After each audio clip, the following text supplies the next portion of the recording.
Chapter 7. Jenna followed her captor up to the beach hut. She could see where he'd been sitting, in a red and white striped deck chair. There were a couple of empty bottles of beer, and a pair of binoculars. "I've been watching you all afternoon," he said. Jenna said nothing. She knew from experience that was the best policy. Don't confess or deny anything. He led her into the hut. Inside it was surprisingly cool. He poured her a glass of water without asking, and she drank thirstily. "So do you do this a lot?" he asked. Whatever she said was going to sound like a line.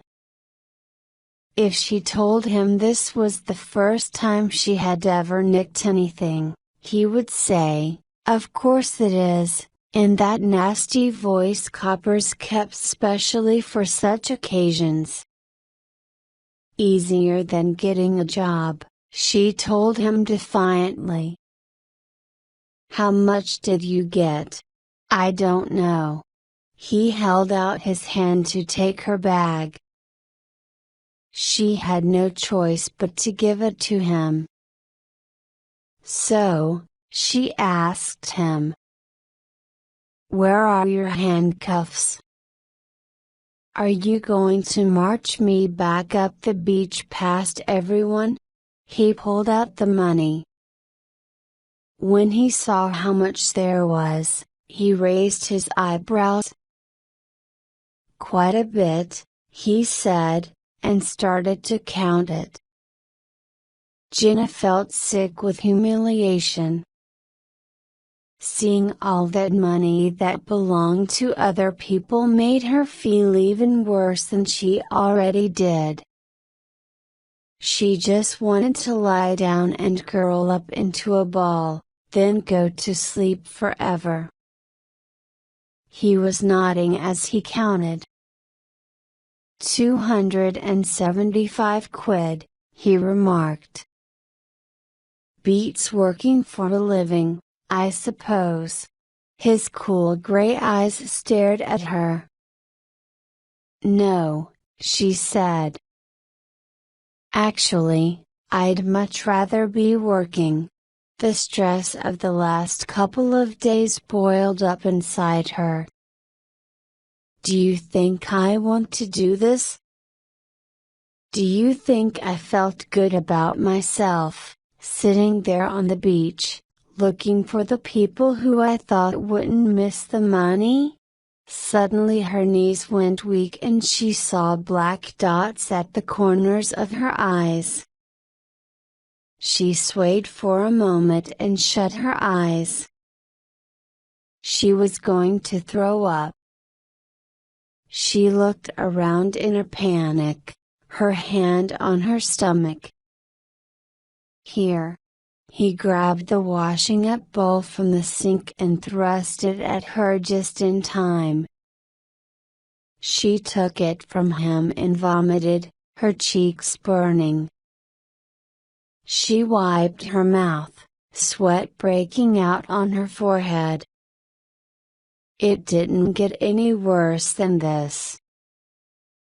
Meeting a hot guy, then him catching you stealing, then puking up in front of him. What a class act, Jenna thought. She couldn't look at the bloke. She wanted to crawl away into a corner and die. "Sorry," she managed at last. "You've had too much sun," he told her, and took away the bowl. "Go into the bathroom and clean yourself up. There's mouthwash." She did as she was told. In the tiny bathroom she gripped the edge of the sink and looked at herself in the mirror. Her hair was plastered to her forehead and her cheeks were burning. Her head felt as if it was held in a vice. She felt too terrible to worry about what was going to happen to her. She washed her face with cold water, rinsed out her mouth and found the mouthwash. Then she ventured out again, not sure what was going to happen next. While she was in the bathroom, Craig looked at the money and tried to decide what to do. He should turn her in, but what good would that do? She'd go up before the magistrate. Even if they were lenient, she would have a record that would make sure no one gave her a job. When she came back out, she looked terrible. She was shivering, even though it was hot. He thought it was probably a mixture of sunstroke and shock. He went over to put the kettle on.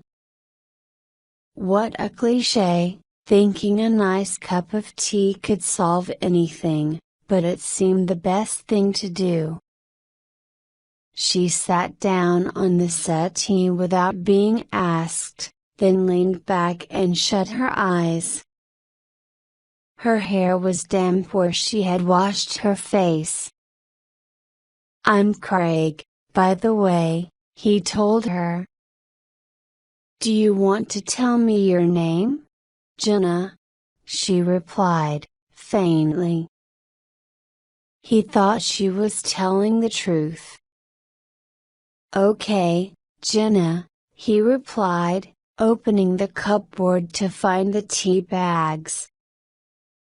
"What do you think we should do about this situation?" She shrugged. "You're the policeman." He lobbed a couple of tea bags into 2 mugs. "Why?" he asked. "It's a pretty rubbish thing to do, don't you think? Nicking people's money when they've come for a day out on the beach?" She stared into the middle of the room, sullen. "Where do you suggest I go, then?" "Up to the hospital, where people are having a shit time anyway. So my nicking their money won't make any difference to how they feel?" He had to hide a smile at her logic. He poured water onto the tea bags, got the milk out of the fridge and added a splash to each mug. He walked over and handed her one. She took it from him without a word of thanks, just held it between her knees, her shoulders hunched again. Her hair had come loose from its ponytail, falling onto her shoulders, and he thought again how pretty she was. "How about not doing it at all?" he asked. She slammed her mug down on the coffee table in front of her. "Those people aren't going to miss that money," she told him. "They're just here to have a good time. They haven't got a care in the world, any of them. I was watching. They've got everything they could possibly want." Craig looked at her. "Does that make it right, then?" "No, of course it doesn't," she shot back. "I know it's wrong. I don't need you to judge me.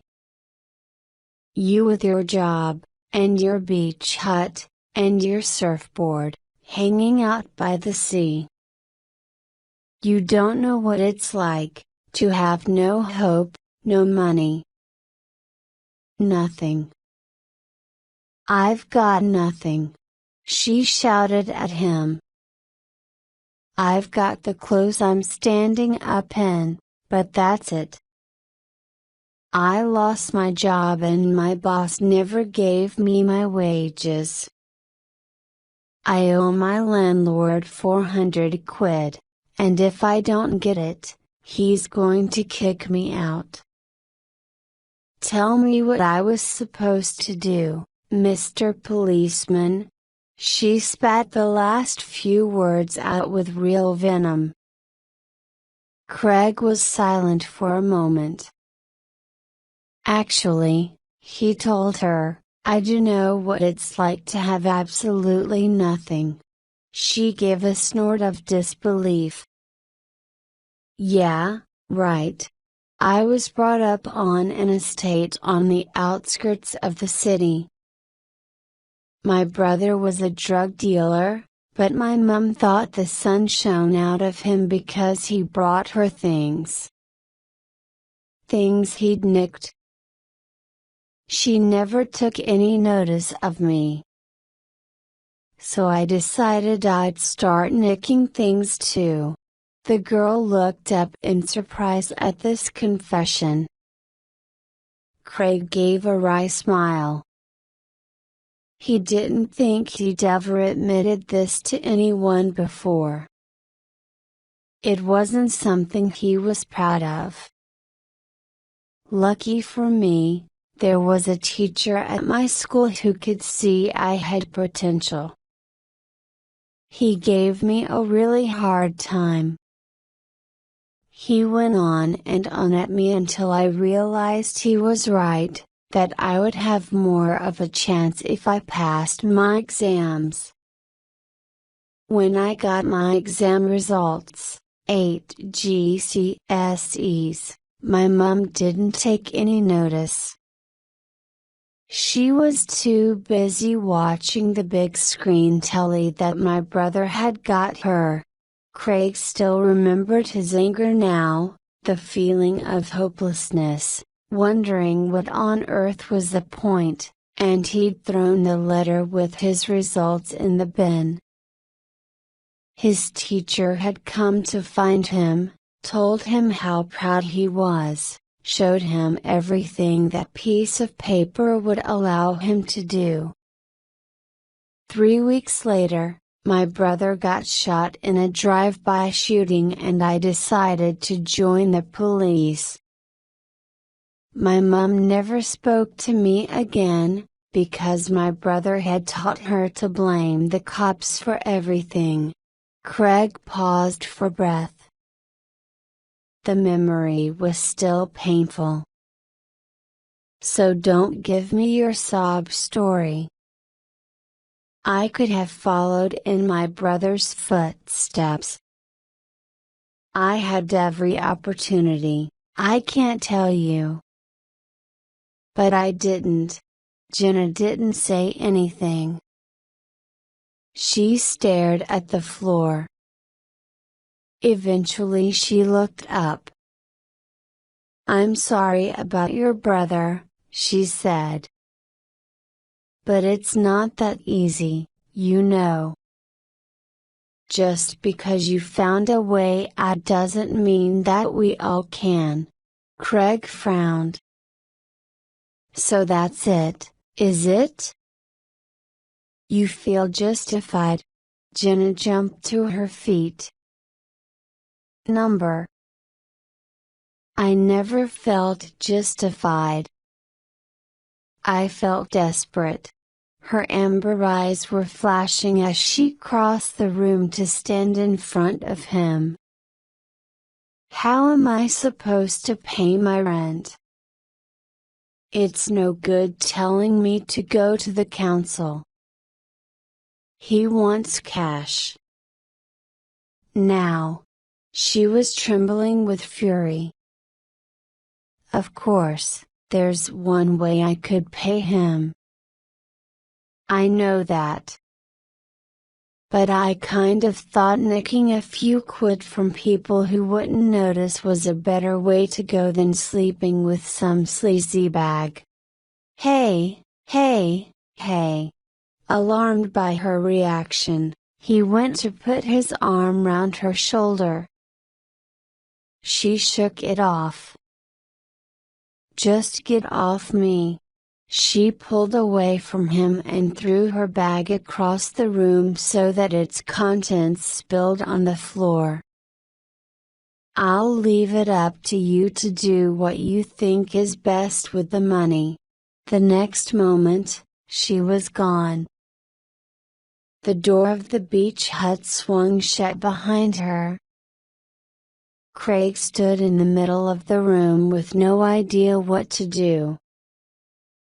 Going after her did no good.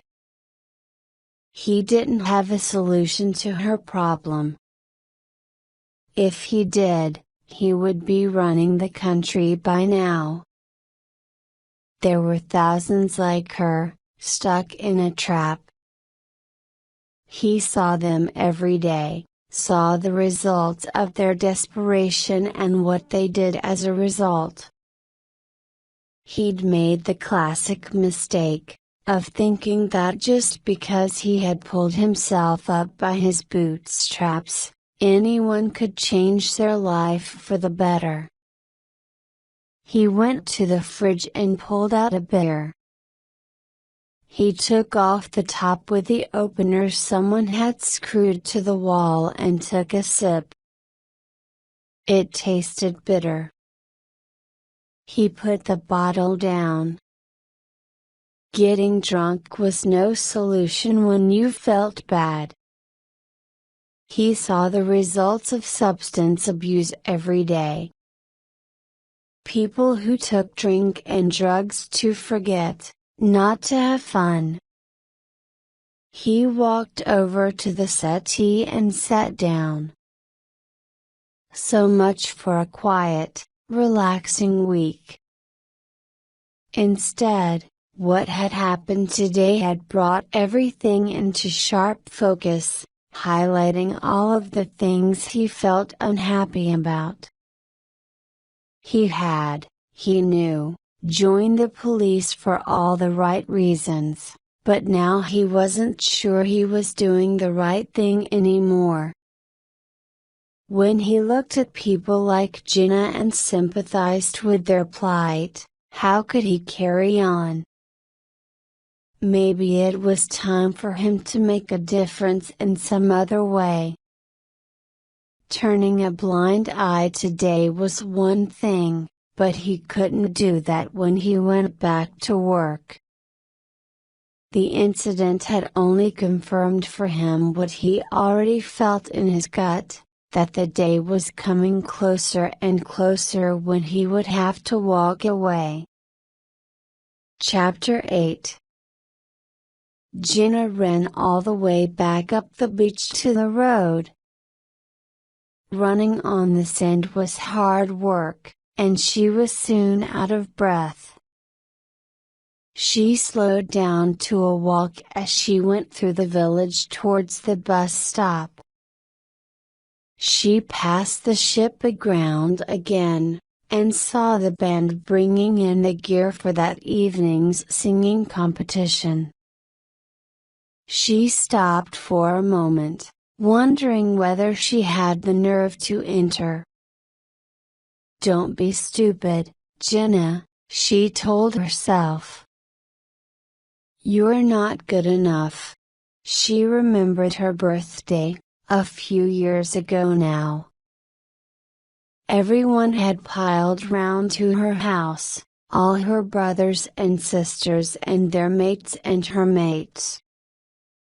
The house was heaving, the booze was flowing and the music was pumping.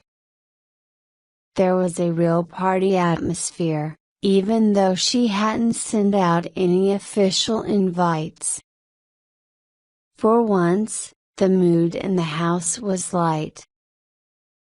Even her mum was happy, she'd done herself up to the nines, and was dancing and laughing and flirting with all Jenna's brothers' mates.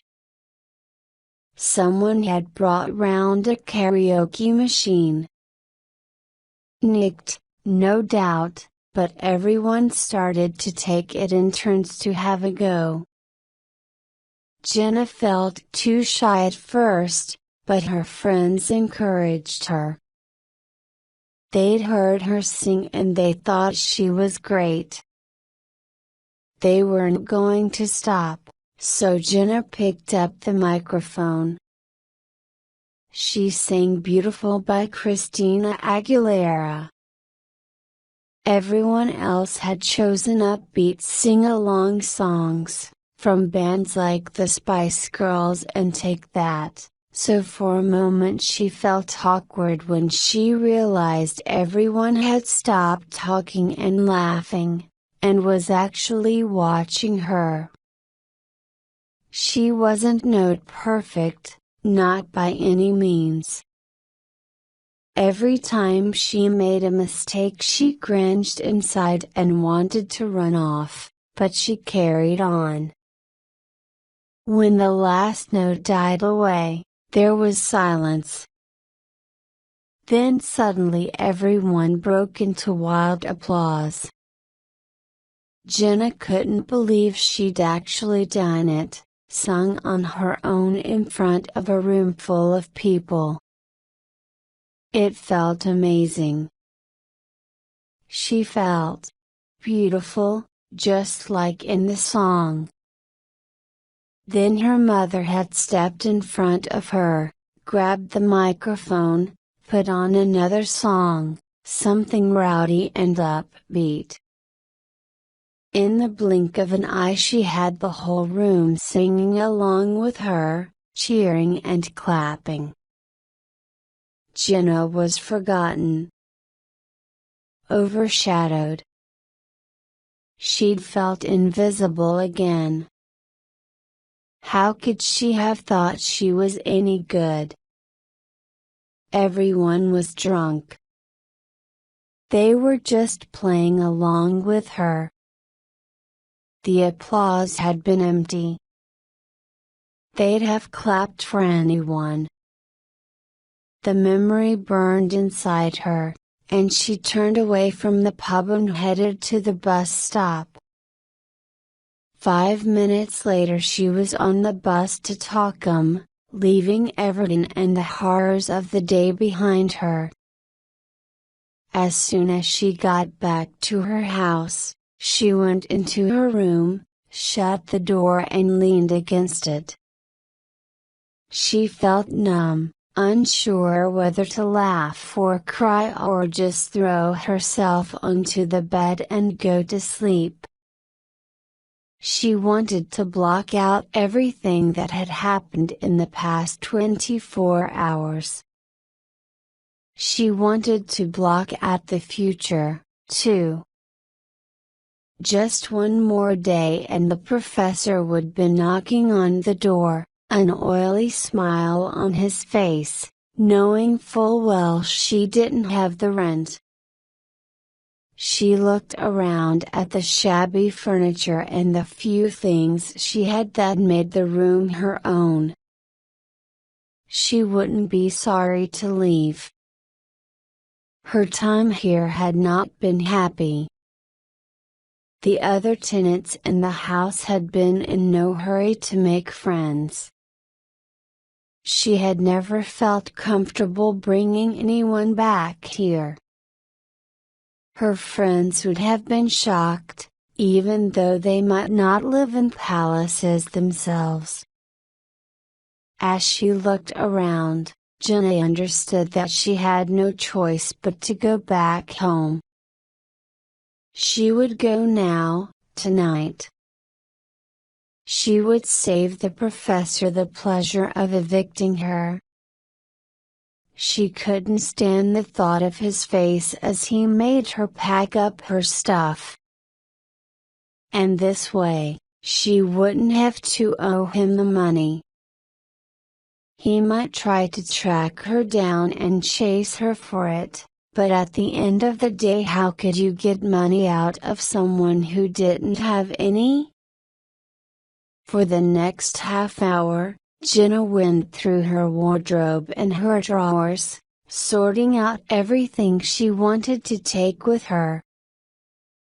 Then she piled it all into 2 black bin bags. That was it, everything she had in the world. She put them by the door. She'd call a cab. Her mom would have to pay the fare when she got there. She picked up the bags and stood in the doorway for a moment. So much for making her own way in the world. She'd reached rock bottom today. Her mom was so right. Of course she wasn't any better than any of them. She belonged right back there with the rest of her family. How could she possibly have imagined there was a better life out there? She thought about Craig. Why couldn't she have ended up with someone like him? Someone decent and honest who'd made his way in the world, even though he'd had no better a start than she had. The door slammed shut behind her. She stepped out into the street, blinking at the early evening sun that shone in her eyes, and trailed up the road to find a taxi. No one batted an eyelid when she walked through the door. Her mom was lying on the settee watching Tally. She grumbled a bit when Jenna asked for a $5 to pay the cab driver, but she gave it to her. "You're back, then?" she asked. "You can't have your room. Your brother's using it as an office." "An office?" Jenna frowned. "Yeah. He's set himself up in business. Delivering pet food. He keeps it all in the garage. He's doing all right for himself." Her mom sat up. Jenna looked at her more closely. "What?" her mom asked. "Nothing. You look different, that's all." She did. She looked slimmer, younger, not so puffy. And she wasn't drunk. Usually by this time on a Saturday she'd have started the second bottle of vodka. "I've got a new bloke, haven't I?" Jenna put down her bags and glanced around the room. Everything looked tidy. There were no dog hairs. There were no empty glasses, no ashtrays. In fact, her mom wasn't smoking. "Have you given up the fags as well?" she asked. Most of the time, her mom admitted. "I have the odd sneaky one every now and again. I wouldn't want to be perfect, would I?" She grinned at Jenna, then looked away. Jenna felt a lump in her throat. She turned away before her mom could see her tears and think she was soft. Instead, she lugged her bin bags upstairs and put them in her old room. All her stuff had gone, but she could sleep on the floor for the time being. Compared to her old flat, it would be luxury. Her mom appeared behind her in the doorway. "I'll give you a hand shifting his stuff out. Your brother can do his paperwork in the kitchen. Thanks." Her mom traced the pattern of the carpet with the toe of her shoe, then cleared her throat. "I'm cooking a chili tonight, if you want some. You can meet Arnie. Jenna looked out of the window onto the front garden that she'd stared out at so many times during her childhood. She noticed that the lawn had been cut, and there were 2 pots of flowers on either side of the front door. Whoever Arnie was, he'd certainly made some changes happen. She couldn't remember the last time her mom had cooked a proper meal. "I love that," she managed finally. "But there's something I've got to do first." "Can you lend me a tenner?" Her mother rolled her eyes. "You've only been back 5 minutes," she grumbled, but she rummaged in her purse and handed Jenna the money. 5 minutes later, Jenna rooted through the bin bags until she found her favorite dress, a vintage sundress with a full skirt covered in red cherries. She pulled out her makeup bag and drew a sweep of black liner over her eyelids, added mascara, then finished with a slick of bright red lipstick. She brushed her hair out, backcombed it and tied it back up in a high ponytail. Then she walked out into the street, made her way down to the main road and jumped on the bus. 20 minutes later she was in Everton. By the time she got to the ship aground it was jam-packed.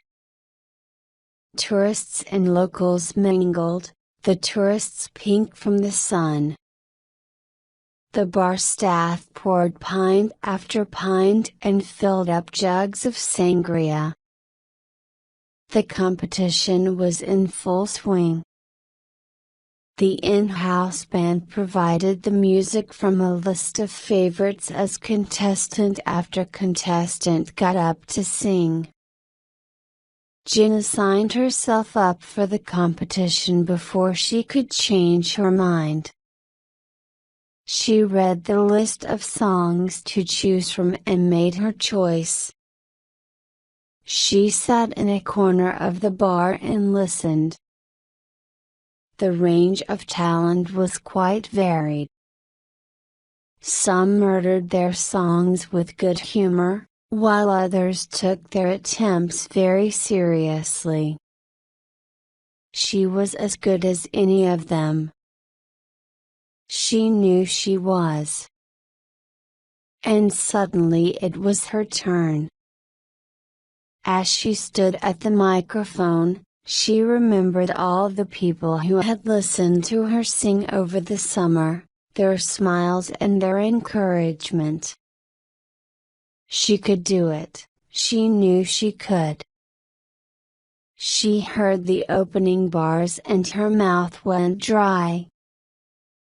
She grabbed her water and took a quick drink. Then she started to sing. Her voice wavered at first, and no one took any notice of her, thinking she was just another wannabe singer who couldn't hit a note. As her confidence grew, and her voice became stronger, they started to take notice.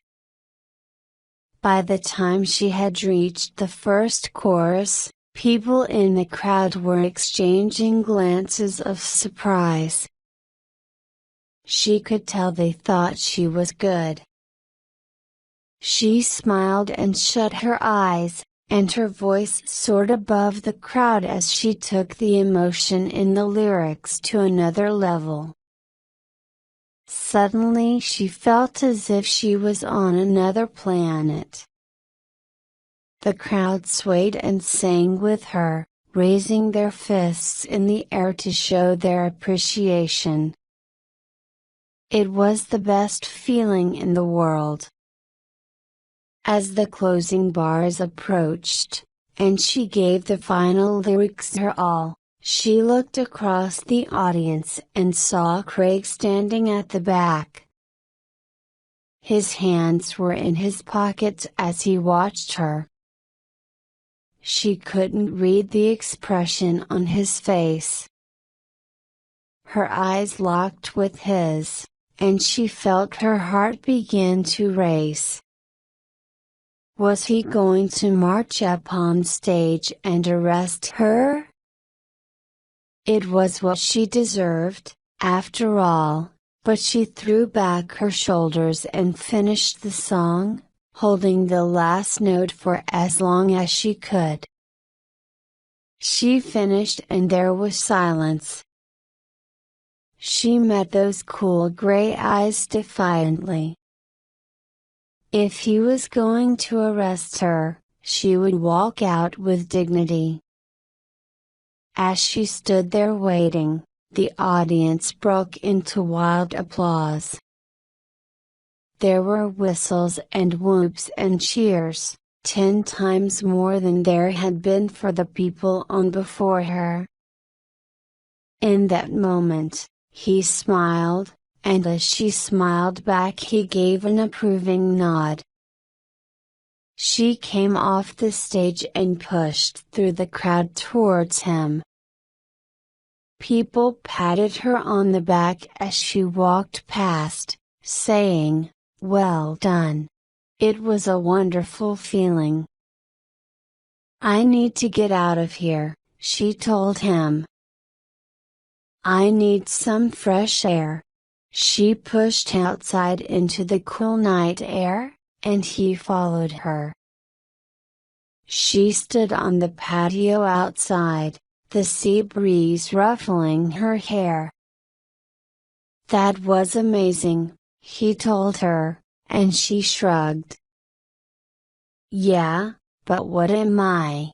she asked. "A singer? Or a thief?" She turned to face him. He smiled at her. "You're whatever you want to be. You're not going to arrest me? I should." He looked out towards the shore. The sound of the surf pounding the sand came back at them.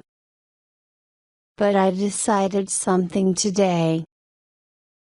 I'm going to hand in my notice. I'm not sure I know the difference between right and wrong anymore." She frowned. "What I did was wrong." "Surely you know that?" "Yes. But there's a part of me that knows why you did it." He looked into her eyes.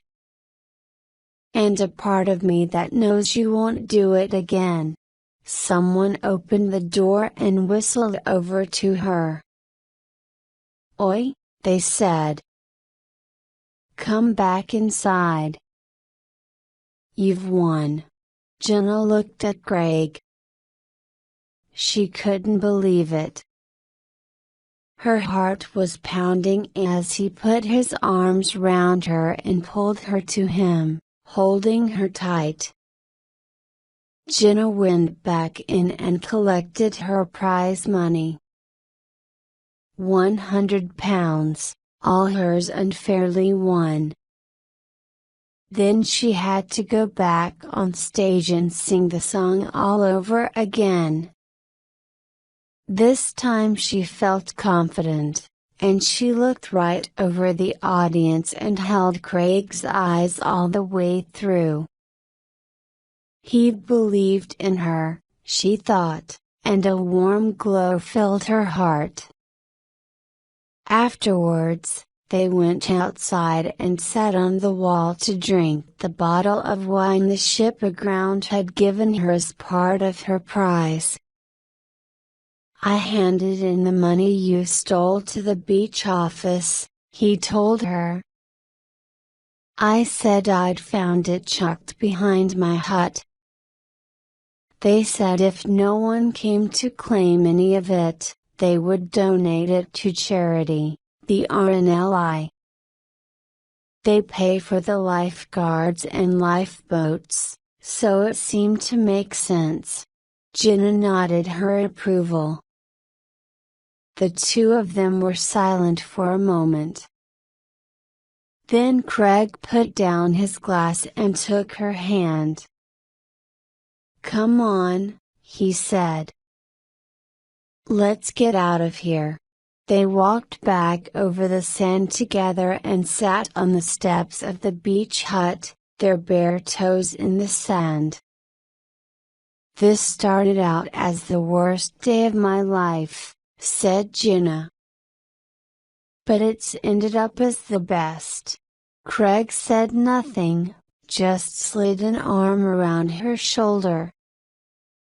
In front of them, a silver moon hovered in the deep blue sky and a million stars came out to join it. "You're going to be a star," he told her,